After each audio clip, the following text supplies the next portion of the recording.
अब सर एक सवाल ये उठ रहा है चुनाव के बाद में कि कांग्रेस पार्टी के अंदर चाहे अशोक गहलोत हो या फिर सचिन पायलट, इनका रोल होगा क्या और इनमें से कोई नेता प्रतिपक्ष बन पाएगा क्या? देखो, रोल तो ऐसे पहली लड़ाई तो नेता प्रतिपक्ष की है ही।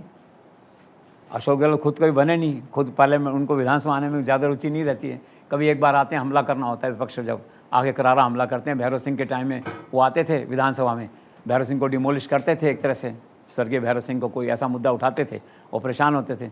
बाकी उनकी रुचि नहीं रही विधायी कार्य में कि रोज़ वहाँ विधानसभा में जाएँ, तो उन्होंने दातोसा का नाम आगे कर दिया है।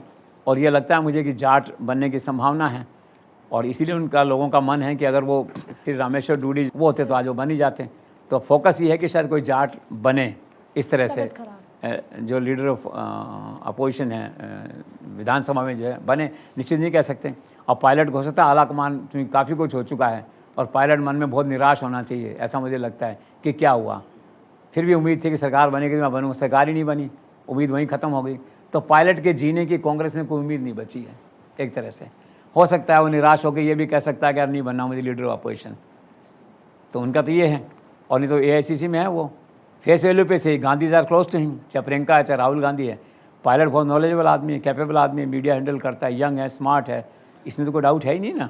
और यंग लीडरशिप है, नई जनरेशन है, वो सारी बातें हैं वहाँ पे जो है। तो हो सकता है वो एआईसीसी में रहे वहाँ पे।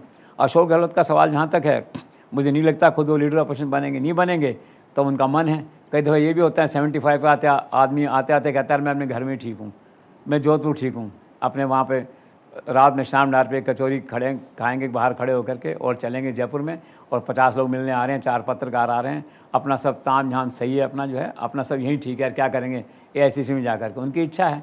बाकी कांग्रेस से ऑफर तो पक्का आएगा उनके पास से, ट्रेजरर का भी आएगा, क्योंकि अब तो क्या है कि मनी हैंडलिंग में भी अशोक गहलोत एक्सपर्ट हो गए हैं पार्टी के लिए, जो पहले नहीं थे, इस दूर रहते थे इन चीज़ों से जो है। तो जा सकते हैं वहाँ पर वो, और एक अघोषित पार्टी अध्यक्ष की भूमिका में आ सकते हैं वहाँ से, अगर वो चले गए तो पार्टी का जो ओबीसी चेहरा है वो बन सकते हैं उसके अंदर जो है। लेकिन आज मैंने फिर पढ़ा अदिति रेणु मित्तल को, उसने कहा कि अशोक गहलोत तो कर सकते हैं ऐसा, लेकिन राहुल गांधी उसका रास्ता रोकेंगे आने के लिए। अब वक्त की बात है, लेकिन मेरा कहना ये है कि अशोक गहलोत आज भी एआईसीसी में जो कुछ चाहेंगे सोनिया गांधी से करवा लेंगे।